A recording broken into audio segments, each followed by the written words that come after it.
Hi friends, good morning. இது உங்கள் TAF IAS Academy. நாம் இன்னைக்கு ஜூன் 2 மற்றும் 3 ஆகிய இரு தினங்களுக்கான நடப்பு நிகழ்வுகள் பார்க்க இருக்கிறோம். வழக்கம் போல இன்றைய நடப்பு நிகழ்வுகளை கவனமாக பாருங்கள், நோட்ஸ் எடுத்துக்கிடுங்க. ஈவினிங்கில் நடைபெறக்கூடிய டெய்லி கரண்ட் டெஸ்ட்டில் மறக்காமல் கலந்துக்கிடுங்க. தேர்வானது டெலகிராம் ஆப்பில் நம்மளுடைய TAF IAS Academy அப்படிங்கிற சேனல் நடைபெறும். இது வரைக்கும் யார் நம்முடைய சேனலில் ஜாயின் பண்ணாமல் இருந்தீங்கன்னு சொன்னால் உங்களுடைய மொபைல் ஃபோனில் டெலகிராம் ஆப் இன்ஸ்டால் பண்ணி மறக்காமல் சர்ச் பாக்ஸில் TAF IAS Academy சர்ச் பண்ணிங்கன்னு சொன்னால் நம்முடைய குரூப்பில் ஈஸியாக ஜாயின் பண்ணிக்கலாம். கரண்ட் அஃபேர்ஸ் தேர்வு மட்டும் இல்லாமல் நம்ம அகாடமி சார்பில் நடத்தப்படக்கூடிய இதர தேர்வுகளையும் இதர தகவல்களையும் நீங்கள் அறிந்து கொள்ளலாம். ரைட், நாம் இன்றைய நடப்பு நிகழ்வுகளில் முதல்ல பார்க்கக்கூடிய புத்துணர்ச்சி வாக்கியம் பார்த்தீங்க அப்படின்னு சொன்னால், வெற்றி பெறுவது மிகவும் எளிதானது. சரிங்களா, வெற்றி பெறுவது மிகவும் எளிதானதே. அதுக்கு ஒரு சில விஷயங்கள் நம்ம செஞ்சால் போகணும். என்ன செய்யணும் அப்படின்னு சொன்னால், என்ன செய்கிறாய் என்பதை அறிந்து செய். நம்ம ஒரு செயலை செய்யும்போது அதை முழுமையாக முதல்ல விளங்கி அது எதை நம்ம செய்ய போகிறோம் அப்படிங்கிறத அறிந்து செய்யணும். செய்வதை விரும்பி செய். நம்ம செய்யக்கூடிய செயல்பாடுகளில் ஒரு ஆர்வத்தோட தேடலோடு என்ன பண்ணணும் அப்படின்னு சொன்னால் விருப்பத்தோடு அந்த செயலை செய்யணும். செய்வதை நம்பிக்கையோடு செய். சரியா, அப்போ ஒரு விஷயம் முதல்ல என்ன நாம் தெளிவாக புரிஞ்சு கொள்ளணும். புரிஞ்சுக்கிட்டு அறிந்ததுக்கப்புறமாக ஒரு விதமான ஆர்வத்தோட விருப்பத்தோட தேடலோட நம்பிக்கையோடு நாம் அந்த காரியத்தை செஞ்சோம் அப்படின்னு சொன்னால் கண்டிப்பாக நாம் வெற்றியாளர்களாக மாறலாம். சரிங்களா, வெற்றி பெறுவது மிகவும் எளிதானதே. என்ன செய்கிறாய் என்பதை அறிந்து செய். செய்வதை விரும்பி செய். செய்வதை நம்பிக்கையோடு செய். சரிங்களா, ரைட். நாம் இன்றைய நடப்பு நிகழ்வுகளில் முதல்ல பார்க்கக்கூடிய தகவல் என்ன அப்படின்னு சொன்னால், ஜூன் 2ஆம் தேதியாக நேற்றைய தினம் இந்தியாவில் அனுசரிக்கப்பட்ட தினம் ஒன்று தான் பார்க்க இருக்கிறோம். என்ன தினம் அப்படின்னு சொன்னால், தெலுங்கானா மாநில உருவாக்க தினம். சரிங்களா, இந்த தெலுங்கானா அப்படிங்கிறது 2014 பார்த்தீங்கன்னு சொன்னால் ஜூன் 2 ஆந்திராவில் இருந்து அப்போதைய காலகட்டத்தில் இந்தியாவினுடைய 29வது மாநிலமாக உருவாக்கப்பட்ட ஒரு மாநிலம் தான் என்ன அப்படின்னு சொன்னால் தெலுங்கானா. அதாவது இந்தியாவில் கடைசியாக உருவாக்கப்பட்ட மிகவும் இளவயது மாநிலம் என்ன அப்படின்னு சொன்னால் அது தெலுங்கானா தான். தற்பொழுது நாட்டில் 28 நம்ம இந்தியாவில் பார்த்தீங்கன்னு சொன்னால் தற்போதைய சூழலில் 28 மாநிலங்கள் தான் இருக்குது. ஆனால் தெலுங்கானா உருவாக்கப்படும் போது 29வது மாநிலமாக உருவாக்கப்பட்டிருக்கு அப்படிங்கிறது குறிப்பிடும்படியான விஷயம். தெலுங்கானா மாநில உருவாக்க தினம் ஆண்டுதோறும் என்ன செய்யப்படுகிறது அப்படின்னு சொன்னால் ஜூன் 2ஆம் தேதி அனுசரிக்கப்படுகிறது அப்படிங்கிறது குறிப்பிடும்படியான விஷயம். ஒரே பாரதம் உன்னத பாரதம் அப்படிங்கிற திட்டத்தின் அடிப்படையில் பார்த்தீங்க அப்படின்னு சொன்னால் இந்தியாவினுடைய பல்வேறு ஆளுநர் மாளிகைகளையும் பிற மாநிலங்களுடைய உருவாக்க தினங்கள் அனுசரிக்கப்படுகிறது. அந்த அடிப்படையில் தெலுங்கானா மாநிலத்தினுடைய உருவாக்க தினம் பார்த்தீங்க அப்படின்னு சொன்னால் தமிழ்நாட்டினுடைய ஆளுநர் மாளிகையில் ஜூன் 2ஆம் தேதி கொண்டாடப்பட்டுச்சு அப்படிங்கிறதே நாம் இந்த இடத்துல பார்க்குறோம். சரியா, இப்போ இதோட நம்ம பார்க்கக்கூடிய மற்றொரு தகவல் என்ன அப்படின்னு சொன்னால், 2014 ஆந்திராவிலேருந்து தெலுங்கானாவை பிரிக்கிறாங்க. அப்போது ஒரு விஷயம் வலியுறுத்தப்படுகிறது. என்ன அப்படின்னு சொன்னால், ஆந்திர மறுசீரமைப்பு சட்டத்தின் அடிப்படையில் 10 ஆண்டுகளுக்கு பார்த்தீங்க அப்படின்னு சொன்னால் ஹைதராபாத் அப்படிங்கிறது தெலுங்கானா மற்றும் ஆந்திராவுக்கான பொது தலைநகரமாக இருக்கும்னு சொல்லப்பட்டுச்சு. தற்பொழுது 10 ஆண்டுகள் நிறைவடைந்திருக்கிறது. தற்போது ஹைதராபாத் அப்படிங்கிறது முழுமையாக பார்த்தீங்க அப்படின்னு சொன்னால் தெலுங்கானாவினுடைய தலைநகரமாக மாறி இருக்குது. ஆனால் ஆந்திராவுக்குன்னு சொல்லி தலைநகரம் இன்னும் பார்த்தீங்கன்னு சொன்னால் முறைப்படியாக எந்த ஒரு தலைநகரம் இல்லை அப்படிங்கிறதான் குறிப்பிடும்படியான விஷயம். அதாவது சந்திரபாபு நாயுடு அவர்கள் முதலமைச்சராக இருக்கக்கூடிய காலகட்டத்தில் பார்த்தீங்க அப்படின்னு சொன்னால் அமராவதியை ஆந்திராவினுடைய தலைநகரமாக மாற்றுவதற்கான முயற்சிகளில் ஈடுபட்டார். அதற்கு அப்புறமாக ஜெகன்மோகன் ரெட்டி அவர்கள் பார்த்தீங்க அப்படின்னு சொன்னால் ஆந்திராவுக்கு 3 விதமான தலைநகரங்களை உருவாக்குவதாக அறிவிப்பு செஞ்சாங்க. தற்பொழுது இந்த பிரச்சனைகளுக்கு மத்தியில் பார்த்தீங்க அப்படின்னு சொன்னால் இன்னும் ஆந்திராவினுடைய ஒரு தெளிவான தலைநகரம் அப்படிங்கிறது இன்னும் இறுதி செய்யப்படலை அப்படிங்கிறது குறிப்பிடும்படியான விஷயம். நாளைய தினம் நடைபெறக்கூடிய ஓட்டு எண்ணிக்கையில் பார்த்தீங்க அப்படின்னு சொன்னால் ஆந்திராவில் சட்டமன்ற தேர்தலும் நடைபெற்றிருக்கிறது. அதில் வெளியாகக்கூடிய ரிசல்ட்டின் அடிப்படையில் எந்த கட்சி முன்னணி இடங்களை பிடிக்குதோ அதற்கப்புறமாக புதிய தலைநகரமாக ஏதாவது ஒன்று வைக்கப்படலாம் அப்படிங்கிறத நாம் இந்த இடத்துல பார்க்குறோம். சரிங்களா, இப்போ நாம தெரிஞ்சுக்கிட்ட தகவல் என்ன அப்படின்னு சொன்னால், 2014 ஜூன் 2ஆம் தேதி ஆந்திராவிலிருந்து தெலுங்கானா நாட்டினுடைய 29வது கடைசி மாநிலமாக உருவாக்கப்பட்டிருக்கிறது அப்படிங்கிறத நாம் இந்த இடத்துல பார்த்தோம். அந்த அடிப்படையில் ஆண்டுதோறும் ஜூன் 2ஆம் தேதி பார்த்தீங்க அப்படின்னு சொன்னால் தெலுங்கானா மாநில உருவாக்க தினம் அனுசரிக்கப்படுகிறது. ஆந்திர மறுசீரமைப்பு சட்டத்தின் அடிப்படையில் தெலுங்கானா மற்றும் ஆந்திராவுக்கு பார்த்தீங்கன்னு சொன்னால் ஹைதராபாத் 10 ஆண்டுகள் பொது தலைநகரமாக இருந்தது. தற்பொழுது 10 ஆண்டுகள் நிறைவடைவதை தொடர்ந்து ஹைதராபாத் அப்படிங்கிறது தெலுங்கானாவினுடைய முழு நேர தலைநகரமாக மாறிவிட்டது. ஆந்திராவுக்கு இதுவரைக்கும் முறையான ஒரு தலைநகரம் இன்னும் கண்டுபிடிக்கப்படலை, செலக்ட் பண்ணப்படலை, தேர்வு செய்யப்படலை அப்படிங்கிறது குறிப்பிடத்தக்கது. சரிங்களா, ரைட், அடுத்த பகுதி தகவல் என்ன அப்படின்னு சொன்னால் வேர்ல்டு பைசைக்கிள் டே. அதாவது மக்கள் மத்தியில் சைக்கிளினுடைய முக்கியத்துவம். அதாவது அந்த காலத்தில் பார்த்தீங்கன்னு சொன்னால் வாகன வசதிகள் இல்லாத காலகட்டத்தில் சைக்கிள் தான் மனிதனுடைய ஒரே வாகனமாக இருந்துச்சு. மனிதர்கள் அதில் தான் பல்வேறு இடங்களுக்கு போயிட்டு வந்தாங்க. அப்போ ரொம்ப ஆரோக்கியமாகவே இருந்தாங்க. ஆனால் நம்ம 3 சக்கர வாகனம் 4 சக்கர வாகனம்லாம் வர ஆரம்பித்ததுக்கப்புறமாக பார்த்தீங்கன்னு சொன்னால் மனிதன் வந்து சைக்கிள் அப்படிங்கிறது அது ரொம்பவே மறைஞ்சே போச்சு. மனிதனுடைய ஆரோக்கியமும் பார்த்தீங்கன்னு சொன்னால் ஒரு பெரிய கேள்விக்குறியாக மாறி இருக்குது. இப்போ நிறைய பேர் எக்ஸசைஸ் பண்ணுறதுக்காக வீட்டில் மற்றும் ஜிம்மில் பார்த்தீங்கன்னு சொன்னால் சைக்கிளிங் பண்ணுறாங்க.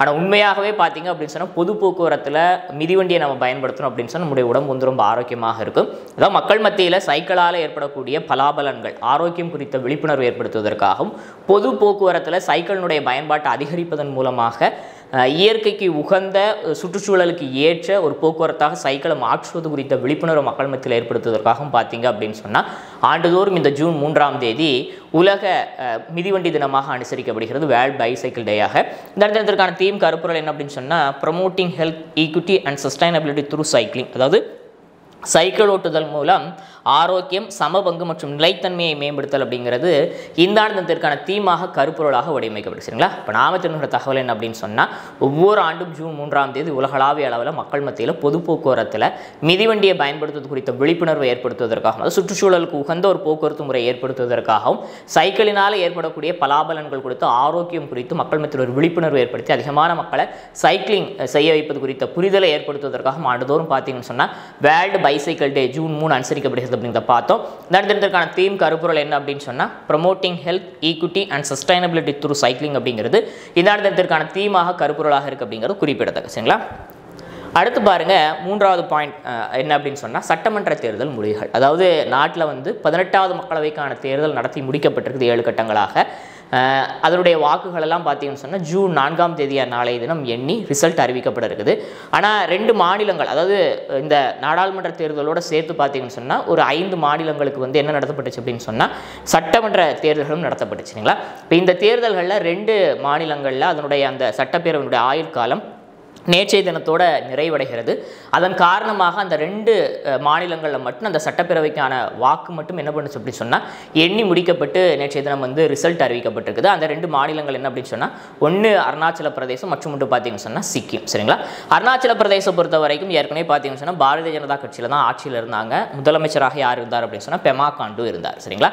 இப்போ அங்கே நடத்தப்பட்ட தேர்தலில் பார்த்தீங்கன்னு சொன்னால் சற்றேறக்குறைய மொத்த 60 தொகுதிகளில் 46 தொகுதிகளில் பாரதிய ஜனதா கட்சி என்ன பண்ணியிருக்கிறாங்கன்னு சொன்னால் கைப்பற்றியிருக்கிறாங்க.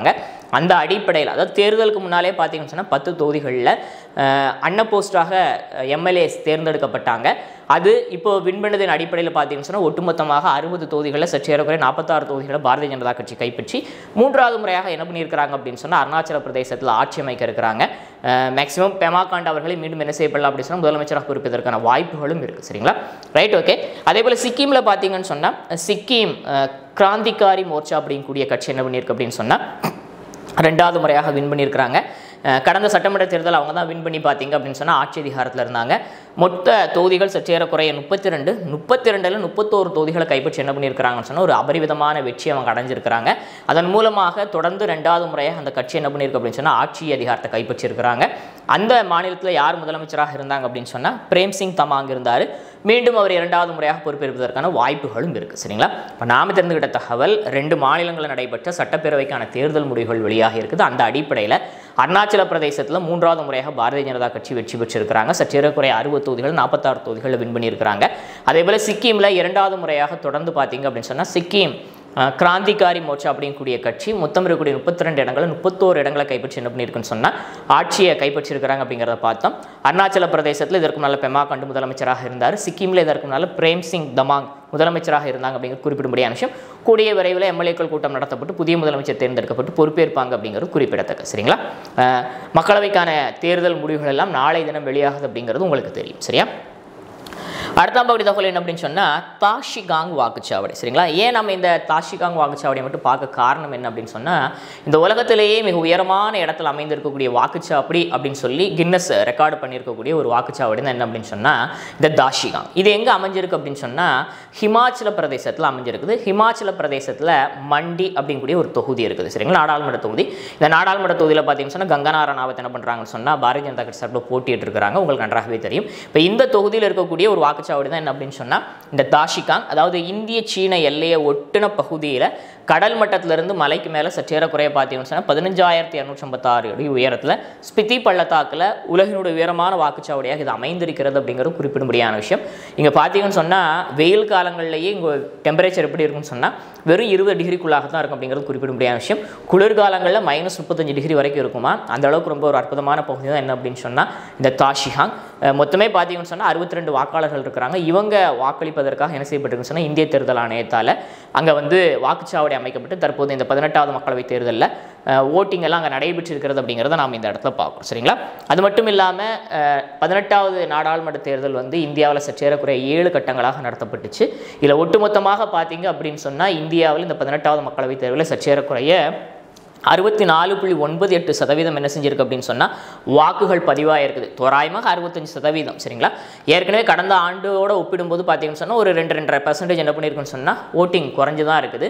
இந்திய தேர்தல் ஆணையமும் பல்வேறு மாநில அரசாங்கங்களும் எவ்வளவோ விழிப்புணர்வு ப்ரோக்ராம்ஸ் நடத்தியும் பார்த்தீங்கன்னு சொன்னால் இந்தியாவில் தற்போது நடைபெற்று முடிந்திருக்கக்கூடிய இந்த 18வது மக்களவைக்கான தேர்தலில் வாக்குப்பதிவு சதவீதம் அப்படிங்கிறது தோராயமாக 65% பதிவாக இருக்குது அப்படிங்கிறதே நாம் இந்த இடத்துல பார்க்கணும். சரியா? இப்போ நாம தெரிந்து கொண்ட தகவல் உலகின் உயரமான வாக்குச்சாவடி எங்கே அமைஞ்சிருக்கு அப்படின்னு சொன்னால் ஹிமாச்சல பிரதேசத்தில் மண்டி நாடாளுமன்ற தொகுதியில் ஸ்பிதி பள்ளத்தாக்கில் இந்திய சீன எல்லையை ஒட்டி இருக்கக்கூடிய தாஷிகாங் அப்படிங்கக்கூடிய வாக்குச்சாவடி தான் பார்த்தீங்க அப்படின்னு சொன்னால் இந்த உலகத்திலே உயரமான வாக்குச்சாவடி அப்படிங்கிறத நம்ம பார்த்தோம். அதே போல் நடந்து முடிந்திருக்கக்கூடிய 18வது மக்களவைக்கான தேர்தல் இந்தியாவில் 7 கட்டங்களாக நடைபெற்றது. இதில் ஒட்டுமொத்தமாக சற்றேறக்குறைய 65% வாக்குகள் இந்தியா முழுவதும் பதிவாயிருக்கு அப்படிங்கிறத நாம் இந்த இடத்துல பார்த்தோம். சரிங்களா?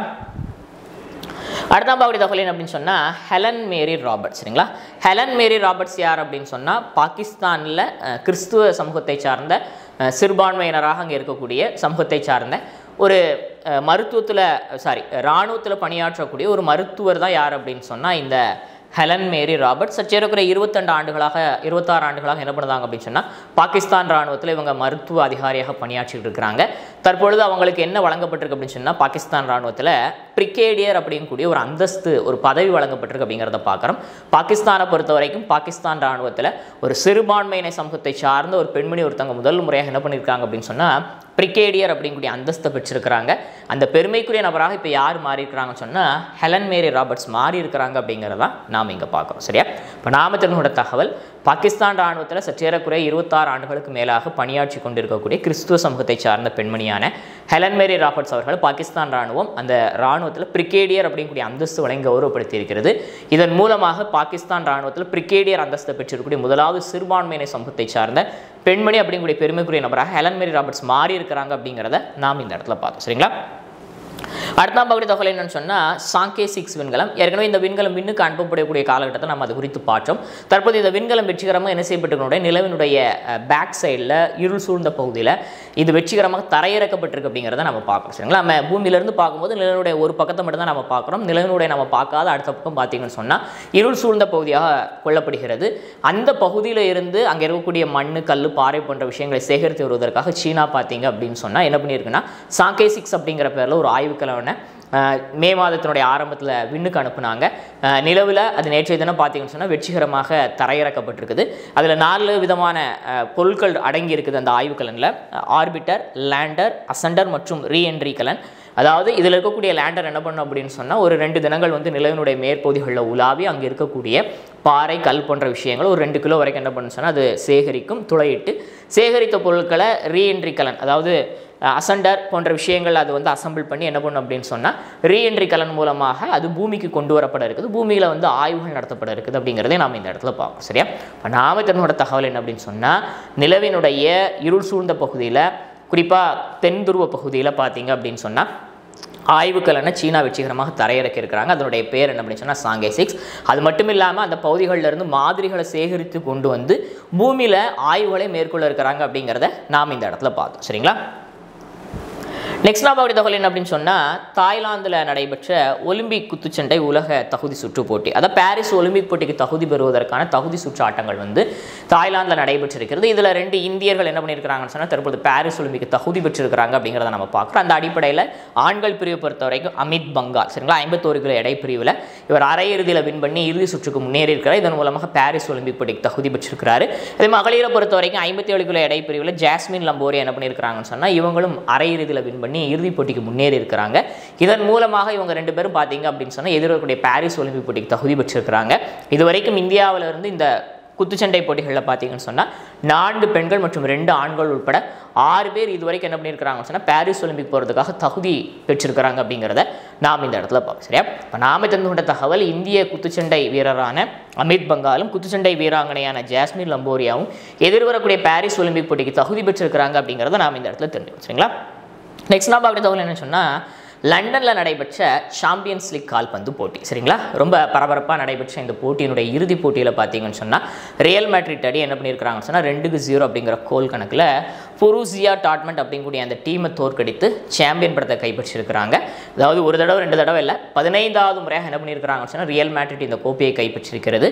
இந்த தொடரில் அதிகமான முறை சாம்பியனாக இருக்கக்கூடிய அணி அப்படிங்கிற பெருமைக்குணையாகவும் எது மாறி இருக்கு அப்படின்னு சொன்னால் ரியல் மேட்ரிட் மாறி இருக்கு அப்படிங்கிறத நாம் இந்த இடத்துல பார்ப்போம். சரியா? இப்போ நாம் தெரிந்து கொண்ட தகவல், லண்டனில் நடைபெற்ற சாம்பியன்ஸ் லீக் கால்பந்து போட்டியினுடைய இறுதிப் போட்டியில் புரூசியா டாட்மண்ட் அணியை தோற்கடித்து ரியல் மேட்ரிட் அணி 15வது முறையாக கோப்பையை வென்றிருப்பதன் மூலமாக இந்த கால்பந்து தொடரில் அதிக முறை கோப்பை வென்ற அணியாக ரியல் மேட்ரிட் பெயர் பெற்றிருக்கிறது அப்படிங்கிறத நாம் இந்த இடத்துல பார்த்தோம். சரிங்களா?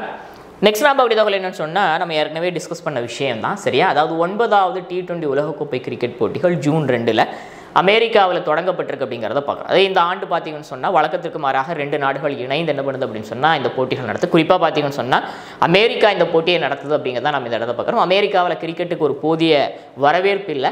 அமெரிக்க மக்கள் மத்தியில் கிரிக்கெட்டை கொண்டு போய் சேர்க்கணும் அப்படிங்கிறதுக்காக அமெரிக்காவினுடைய பல்வேறு நகரங்கள் என்ன செய்யப்படுகிறது அப்படின்னு சொன்னால் இந்த 20வது T20 உலகக்கோப்பை கிரிக்கெட் போட்டி இன்டர்நேஷனல் கிரிக்கெட் கவுன்சிலால் நடத்தப்படுகிறது.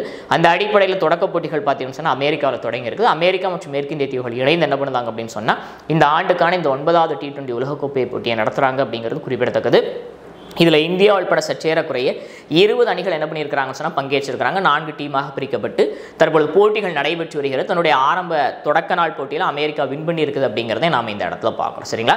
அதாவது இந்த T20 உலகக்கோப்பை போட்டிக்காக பார்த்தீங்க அப்படின்னு சொன்னால் யுவராஜ் சிங், அதே போல் பார்த்தீங்கன்னு சொன்னால் சாஹித் அஃப்ரிடி, அதே போல் கிறிஸ் கெயில், அதே போல் உசைன் போல்ட், இவங்க 4 பேரும் பார்த்தீங்க அப்படின்னு சொன்னால் விளம்பர தூதர்களாக அந்த கிரிக்கெட்டுக்கான போட்டிக்கான தூதர்களாக இன்டர்நேஷனல் கிரிக்கெட் கவுன்சிலால் நியமிக்கப்பட்டிருந்தாங்க அப்படிங்கிறது உங்களுக்கு ஞாபகம் இருக்கும் நான் நினைக்கிறேன். சரியா? Right, okay. அப்போ நாம தெரிஞ்சுக்கிட்ட தகவல் என்ன அப்படின்னு சொன்னால் 9வது T20 உலகக்கோப்பை கிரிக்கெட் போட்டிகள் அமெரிக்காவில் தொடங்கி இருக்குது. இந்த ஆண்டு இந்த போட்டி அமெரிக்காவும் மேற்கிந்திய தீவுகளும் நடத்துகிறாங்க அப்படிங்கிறத நாம் பார்த்தோம். இந்தியா உட்பட சற்றேறக்குறைய 20 அணிகள் இதில் பங்கேற்றிருக்கிறாங்க அப்படிங்கிறத நம்ம தெரிஞ்சுக்கணும். சரிங்களா? அடுத்த பார்க்கக்கூடிய தகவல் என்னன்னு சொன்னால், டிகே என அழைக்கப்படக்கூடிய தினேஷ் கார்த்திக் என்ன பண்ணியிருக்காருன்னு சொன்னால் அனைத்து விதமான கிரிக்கெட் போட்டிகளிலிருந்தும் ஓய்வு பெறுவதாக அறிவிப்பு செய்திருக்கிறார் அப்படிங்கிறத பார்க்கும். அதாவது இந்திய கிரிக்கெட் அணியினுடைய முன்னாள் விக்கெட் கீப்பர் தான் யார் அப்படின்னு சொன்னால் தினேஷ் கார்த்திக். 2004 இந்தியாவுக்காக அறிமுகமாயிருக்கார். கடைசியாக 2022 T20 உலகக்கோப்பை போட்டியில் பார்த்தீங்கன்னு சொன்னால் இந்திய அணிக்காக விளையாண்டிருந்தார். தற்பொழுது அனைத்து விதமான கிரிக்கெட் போட்டிகளிலிருந்து ஒரு ஓய்வு பெறுவதாக தன்னுடைய பிறந்த தினத்தில் அறிவிப்பு செஞ்சிருக்கிறாரு. அந்த அடிப்படையில் இந்தியாவுக்காக சற்றேறக்குறைய 180 சர்வதேச ஆட்டங்களில் விளையாடி இருக்கிறாரு. 3463 ரன்களும் அதே போல் 172 விக்கெட்டுகளையும் எடுத்திருக்கிறார் அப்படிங்கிறது குறிப்பிடத்தக்க. சரியா? லாஸ்ட்டாக நடைபெற்ற போட்டிகளில் பார்த்தீங்கன்னு சொன்னால் ஐபிஎல்லில் ராயல் சேலஞ்சர்ஸ் பெங்களூர் அணிக்காக அவர் சிறப்பான முறையில் விளையாடி இருந்தார் அப்படிங்கிறத நீங்கள் பார்த்துருப்பீங்க. சரிங்களா? Right, okay. இப்போ நாம் தெரிந்து கொண்ட தகவல் என்ன அப்படின்னு சொன்னால் இந்திய கிரிக்கெட் அணியினுடைய முன்னாள் விக்கெட் கீப்பரான தினேஷ் கார்த்திக் தன்னுடைய ஓய்வுமுறை அறிவு செஞ்சிருக்கார். அந்த அடிப்படையில் அனைத்து விதமான சர்வதேச போட்டிகளிலிருந்து அவர் ஓய்வு பெறுகிறார். 2004 இந்தியாவுக்காக அறிமுகமான அவர் சற்றேறக்குறைய 180 சர்வதேச ஆட்டங்களில் விளையாடி 3463 ரன்களும் அதேபோல் 172 விக்கெட்டுகளையும் எடுத்திருக்கிறார் அப்படிங்கிறது குறிப்பிடத்தக்கது. சரியா? ரைட், நம்ம ரீகேப் பார்க்க இருக்கிற ஆரம்பத்தில் என்ன பார்த்தோம் அப்படின்னு சொன்னால் இந்தியாவில் 29வது மாநிலமாக 2014 ஜூன் 2 தெலுங்கானா உருவாக்கப்பட்டதை நினைவு கூறுவதற்காக தெலுங்கானா மாநில உருவாக்க தினம் ஆண்டுதோறும் ஜூன் 2 அனுசரிக்கப்படுகிறது அப்படிங்கிறத பார்த்தோம். ஆனால் இன்றைய நிலவரப்படி இந்தியாவில் சற்றேறக்குறைய 28 மாநிலங்கள் தான் இருக்குது அப்படிங்கிறது குறிப்பிடத்தக்கது. ஆந்திர மறுசீரமைப்பு சட்டத்தின் அடிப்படையில் பார்த்தீங்க அப்படின்னு சொன்னால் 10 ஆண்டுகளுக்கு ஹைதராபாத் அப்படிங்கிறது தெலுங்கானா மற்றும் ஆந்திராவுக்கான பொது தலைநகரமாக இருக்கும்னு அறிவிக்கப்பட்டு தற்போது 10 ஆண்டுகள் நிறைவடைந்த தொடர்ந்து ஹைதராபாத் முழுமையாக தெலுங்கானாவினுடைய தலைநகரமாக மாறி இருக்குது. ஆந்திராவுக்கு சந்திரபாபு நாயுடு அவர்கள் முதலமைச்சருடைய காலகட்டத்தில் அமராவதி தலைநகரமாக உருவாக்கப்பட்டது.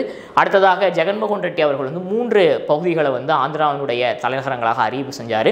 ஆனால் அது எல்லாமே இறுதி செய்யப்படாதன் காரணத்தினால தற்போது ஆந்திராவுக்கான ஒரு முழுமையான தலைநகரம் எதுவும் இல்லாமல் ஆந்திரா தற்போது இருக்கிறது அப்படிங்கிறது குறிப்பிடும்படியான விஷயம். சரிங்களா? நெக்ஸ்ட் தகவல் என்ன அப்படின்னு சொன்னால் மக்கள் மத்தியில் சைக்கிளினுடைய பயன்கள் குறித்து விழிப்புணர்வு ஏற்படுத்தி உடல் ஆரோக்கியமாக வைப்பதற்காக பொது போக்குவரத்தில் சைக்கிளை பயன்படுத்துவதற்காக ஆண்டுதோறும் ஜூன் 3ஆம் தேதி உலக மிதிவண்டி தினம் அனுசரிக்கப்படுகிறது. இந்த தினத்திற்கான தீம் கருப்பொருள் என்ன அப்படின்னு சொன்னால் promoting health equity and sustainability through cycling அப்படிங்கிறது இந்த தினத்திற்கான கருப்பொருளாக அமைஞ்சிருக்குது.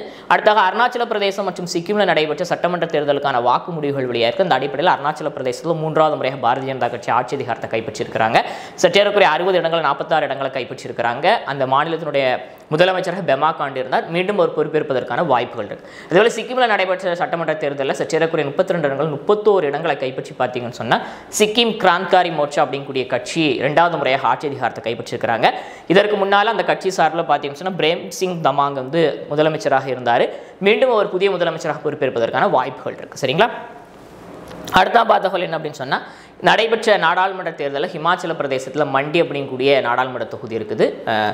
இந்த தொகுதியில் தான் கங்கனா ரணாவத் போட்டியிடுறாங்க. இந்த தொகுதியில் இருக்கக்கூடிய ஒரு வாக்குச்சாவடி என்ன அப்படின்னு சொன்னால் தாஷிகாங் வாக்குச்சாவடி. இப்போ இந்த வாக்குச்சாவடி எதற்காக நம்ம பார்க்குறோம் அப்படின்னு சொன்னால் உலகத்திலேயே மிக உயரமான இடத்துல அமைந்திருக்கக்கூடிய வாக்குச்சாவடி தான். சற்றேறக்குறைய கடல் மட்டத்திலிருந்து 15,256 அடி உயரத்தில் என்ன பண்ணியிருக்கு அப்படின்னு சொன்னால் இந்த வாக்குச்சாவடி அமைஞ்சிருக்குது.